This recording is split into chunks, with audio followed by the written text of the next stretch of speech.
2025ರ ಶ್ರಾವಣ ಮಾಸ July 25ರಿಂದ August 22ರವರೆಗೆ ಇದೆ.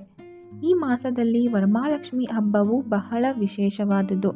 ಆದರೆ ಸಾಕಷ್ಟು ಜನರಿಗೆ ವರಮಹಾಲಕ್ಷ್ಮಿ ಯಾವಾಗ ಎಂಬ ಗೊಂದಲವಿದೆ.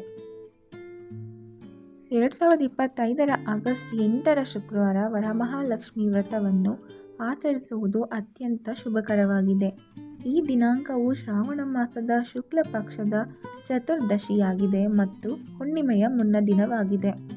ಹಿಂದಿನ ವರ್ಷಗಳಲ್ಲಿ ಈ ವ್ರತವನ್ನು ಆಚರಿಸಿದ ವಿಧಾನಗಳನ್ನು ಪರಿಶೀಲಿಸಿದಾಗ ಹುಣ್ಣಿಮೆಯ ಇಂದಿನ ಶುಕ್ರವಾರಕ್ಕೆ ಹೆಚ್ಚಿನ ಪ್ರಾಶಸ್ತ್ಯ ನೀಡಲಾಗಿದೆ ಎಂದು ಹೇಳಿದ್ದಾರೆ. ವರಮಹಾಲಕ್ಷ್ಮಿ ವ್ರತವು ಪಾರ್ವತೀ ದೇವಿಯು ಶಿವನನ್ನು ಪ್ರಾರ್ಥಿಸಿ ಪಡೆದ ಮಹಾವ್ರತ ಎಂದು ಹೇಳಲಾಗುತ್ತದೆ. ಈ ವ್ರತವನ್ನು ಆಚರಿಸುವುದರಿಂದ ಎಲ್ಲ ಕಾಮ್ಯಗಳು ಈಡೇರುತ್ತವೆ ಎಂಬ ನಂಬಿಕೆ ಇದೆ. ಶೌನಕಾದಿ ಮಹಾಮುನಿಗಳು ಈ ವ್ರತದ ವಿಧಾನವನ್ನು ಸೂತ ಪುರಾಣಿಕರಿಗೆ ತಿಳಿಸಿದ್ದಾರೆ ಎಂಬುದನ್ನು.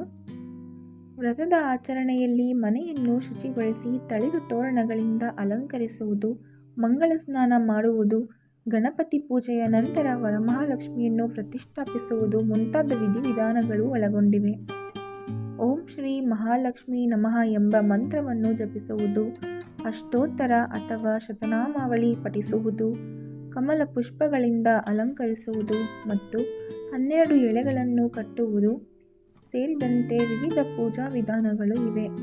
ವಿಶೇಷವಾದ ನೈವೇದ್ಯಗಳನ್ನು ಅರ್ಪಿಸುವುದು ವ್ರತದ ಒಂದು ಭಾಗವಾಗಿದೆ. ಸರಳ ನಿಯಮಗಳನ್ನು ಹೊಂದಿರುವ ಈ ವ್ರತವನ್ನು ಸತಿಪತಿಯರು ಒಟ್ಟಾಗಿ ಆಚರಿಸಬಹುದು.